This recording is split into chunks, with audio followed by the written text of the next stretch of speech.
A friend of mine is writing his memoirs right now.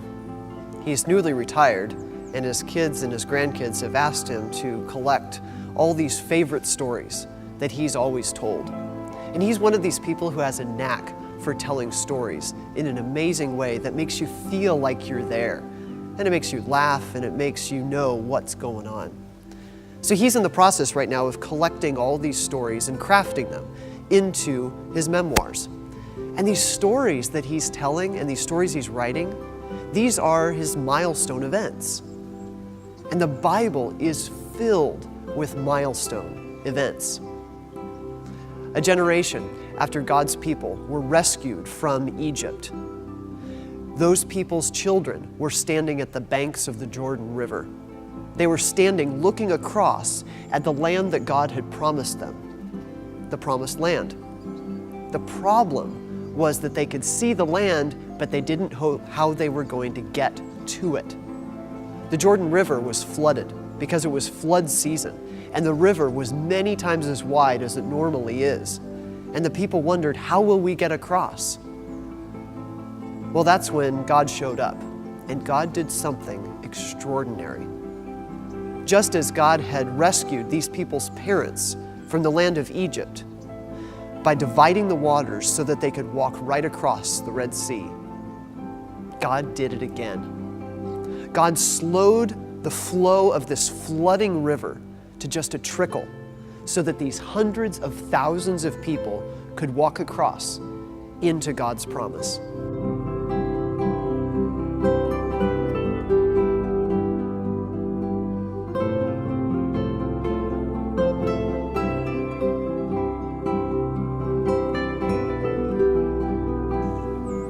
That was a milestone event, and God could not let that event go unmarked.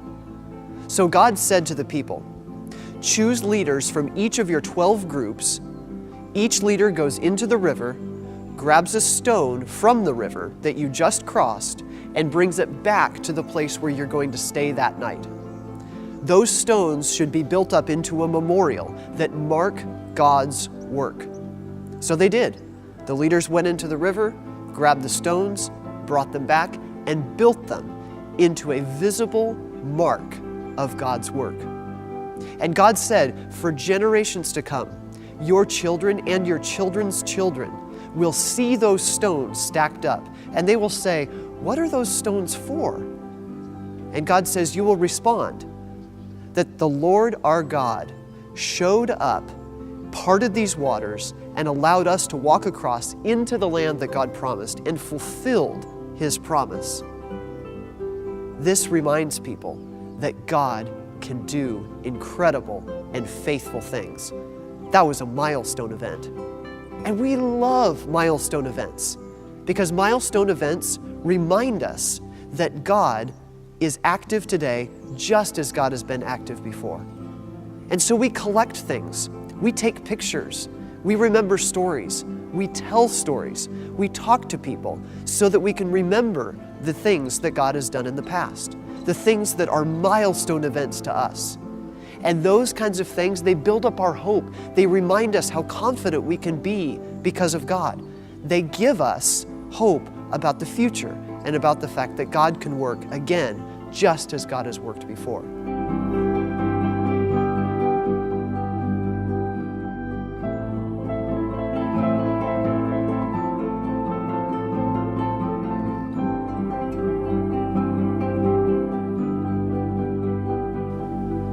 I can't help but think that this is the kind of thing that Jesus' close friend, Peter, was talking about when he wrote that we who follow Jesus are like living stones. We are living, breathing memorials that mark God's work.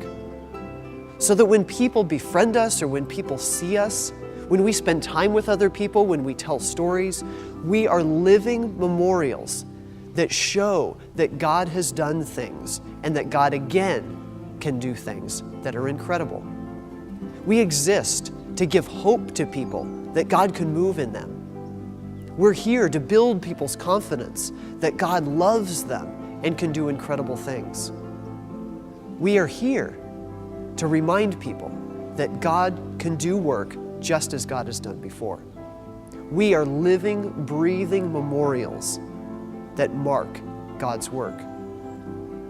And that means something for how we spend our time. That means something for what we do and what we don't do. That means something for what we say and what we don't say. That means something for how we use everything we have. So what if we lived like milestones that mark God's work?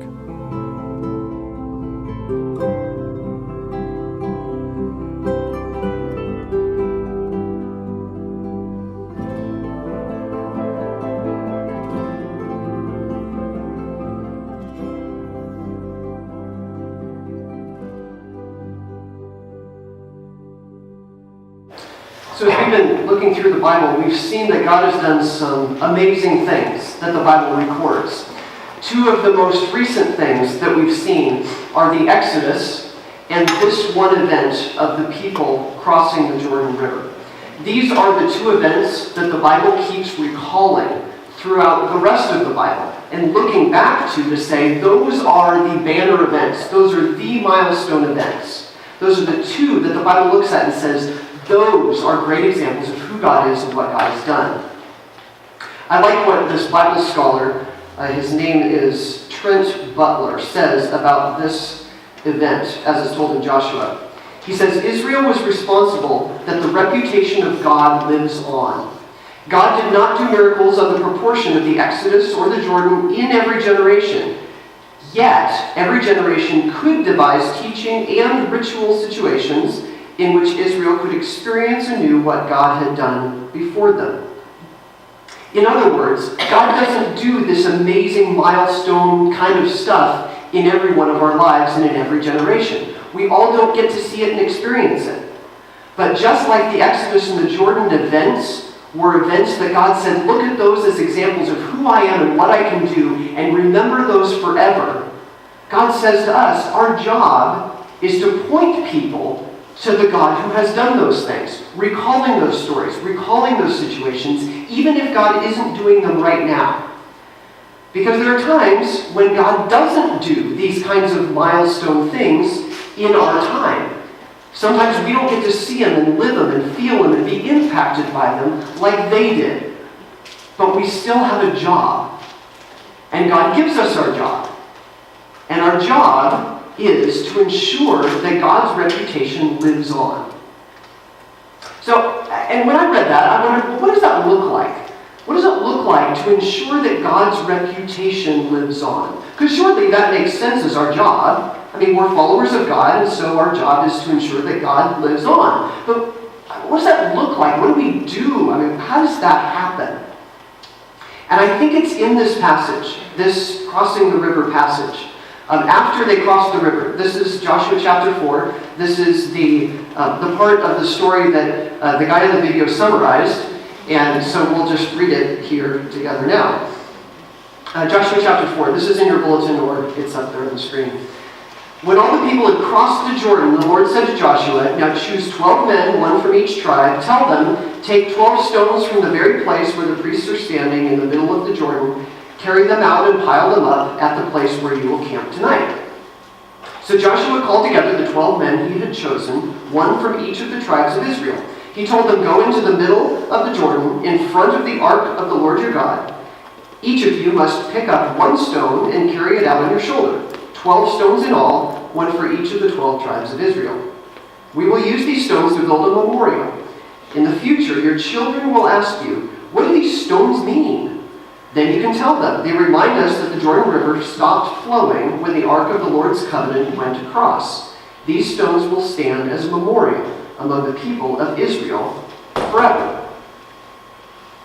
And when God did this miracle, just like when God does things around us and in our lives, that miracle, that event, was something that we experience, or they experience. It was something in their lives. In their experience, it was part of their story. They saw it, they experienced it, they felt it, they could touch it. It was for them.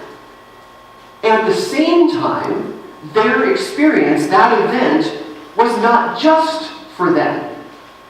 In the same way as the Exodus event is described as not just for the people who got to walk through the sea, it was also for future generations of people who would hear about it. And the same is true for this event. And I think the same is true for all of God's work.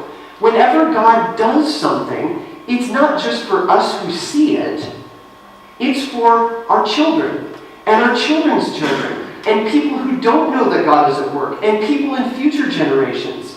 And that means that it's our job to ensure that God's reputation of doing those kinds of things lives on. That means we read about these stories. That means we study these stories. That means we talk about them. That means we tell about them. That means we show other people who God is and what God has done and the amazing things that God can do. We ensure that God's reputation lives on. I didn't grow up in the most outdoors-friendly family, but there was one thing that my family did enjoy doing outdoors, and it was going on hikes. My parents didn't like camping. They did not like backpacking, but they did like hiking. Day hikes in particular. Like pack up a picnic lunch, drive up to the mountains, hike for a little bit, have a lunch, and then come back home. And for some reason that caught on. I love camping, we love being outdoors, but we also love hiking. You know, whenever we're in the mountains, whenever we're outdoors, we love to find a trail. And we love to hike that trail and see where it goes. And if you've ever been hiking, you know that sometimes trails aren't very clear. Sometimes the trail isn't obvious about where it goes or where it's supposed to end up. And if you get to a fork in a trail or an unclear trail, you start to wonder, am I going in the right way? So what I've appreciated is those trail markers, those blazes, those things on the trees or those cairns, those stacks of rocks that are set up. Because, you know, when a trail gets covered in pine needles or leaves or branches, or if you're hiking on rocks and it's not obvious where the trail goes, it's nice to have a marker to think, oh, I am on the right track. The National Park Service, I understand, took over marking trails and the maintenance of trails in the 60s. And they set a rule that the trail markers, whatever kinds they were, needed to be about 200 to 300 yards apart. That was their standard. Which doesn't seem that far apart, but you know, if you've ever felt that feeling of, I don't know where this trail goes, that could be way too far. And it'd be nice if they were closer. So you know, if you're hiking along and you see a trail marker, and then you see that the trail isn't so obvious, and you keep walking, and you wonder, well, am I going in the right way? And you don't see that trail marker yet, and you don't see that blue diamond on the tree or whatever it is, you wonder, should I turn back? Am I going the right way? We are the trail markers in people's lives that show them the work of God. That when they're uncertain about things, when they're not sure if God's at work or if God's alive or if God even recognizes their situation, we exist as those kinds of trail markers to say, you know what God has done before? And you know what God can do again? I'm here to show you and to tell you and remind you that God can do it. I mean, that's why we live the ways that we might try to live. That's why we try to obey. That's why we try to follow God's rules. That's why we try to tell God's stories. That's why we read the entire Bible so that we know them. That's why we try to follow God in the ways that we do. So that we can be these kinds of trail marks that mark the way for people when they doubt and they wonder, is God really alive? Is God really working? And God made us into markers that mark God's work. And you know, when we think about it that way, it makes sense how we can ensure that God's reputation lives on. We tell the stories. We live in certain ways. We talk to people about it, and we show them that God can move just like God has done before. That's being a person who ensures that God's reputation lives on. And you do that. And I strive to do that. And we can do that in all our different families and friends and networks and neighborhoods and offices and other places that we are. And you know, there's another place that we can do it. And we do it all the time. We do it together. And it's right here. It's what Natalie was talking about with the church. The church is the people, and the church is a network of people who support each other in our faith, and we witness to Christ. And when we do that, we are a milestone, because we're marking that God has done great work, and that God can still do great work again. We've done that in many different ways. Somebody came up to me after church a week ago and said, do you have any information about the church that I could just hand out to people?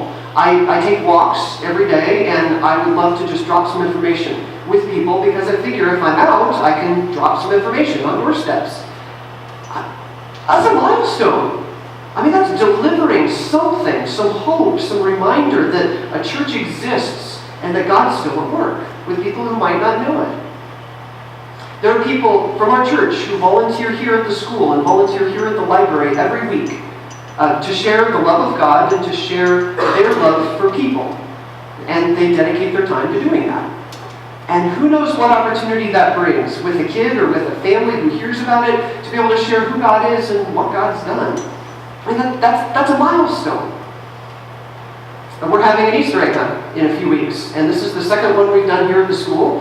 We did one last year, and I know a lot of you were here. This is the 11th year we've actually done one in this neighborhood. And this is a milestone. I mean, this is a way that who knows what conversation could be had. Who knows who might come. Who knows what might happen, because we just serve and we love and we give. And we invite kids and families to be part of this. Incidentally, if you want to be part of that, we want to collect some candy, because we need some candy to fill the over 2,000 eggs that we've been storing. And so if you would like to donate some candy, you are more than welcome. And we'll be packing eggs in a few weeks, I think on April 2nd. So if you'd like to bring candy in advance of that, or bring it that day and help pack some eggs in preparation for that, please do. There's some other ways also in the bulletin to be involved in that. Like, this is the kind of stuff, plus so many more things that we do, that we can be milestones that remind people that not only is a church here, but that God is alive, and God can do things in them, and God is still at work.